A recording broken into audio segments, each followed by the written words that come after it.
आप सभी divinely blessed हैं। चलिए हम अपनी एनर्जी कनेक्ट करते हैं। हरिओम तत्सत, हरिओम तत्सत, हरिओम तत्सत। देखते हैं माँ हमें क्या बताना चाहते हैं। फ्रेंड्स, हमारे यहाँ 2 तरह की साधनाएं हैं, द्वैत साधना और अद्वैत साधना।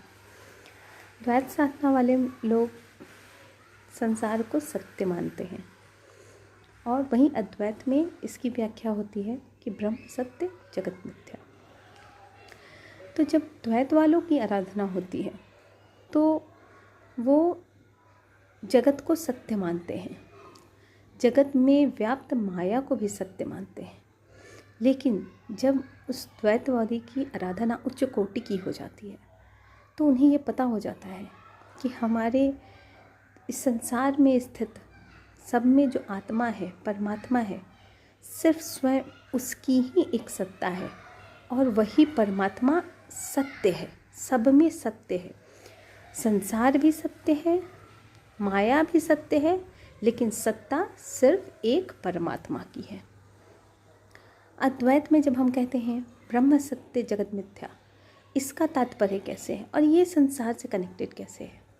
क्योंकि जो भी चीज़ें भगवान ने हमें यहाँ पे प्रदान की है इस धरा पे, और स्वयं से जुड़ने की जो कला है वो यही है कि वो भी आपको इसी संबंधों से सीखने को मिलती है।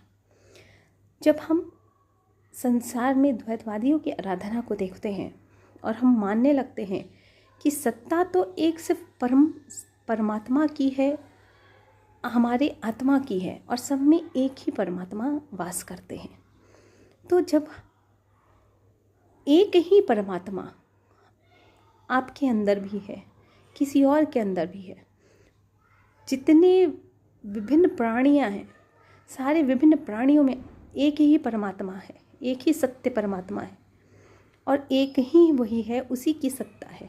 तो अद्वैत में ये मानना कि जब वो एक ही है और अनेक रूपों में विचरण करता है तो मेरे अलावा कोई और है ही नहीं, क्योंकि मैं ही यहाँ पे भी हूँ, मैं उस रूप में भी हूँ, मैं ही कहीं और किसी और रूप में ही हूँ। तो यहाँ पे जो अद्वैत साधना की जो ब्रह्म सत्य मिथ्या की बात होती है वो भी सत्य है।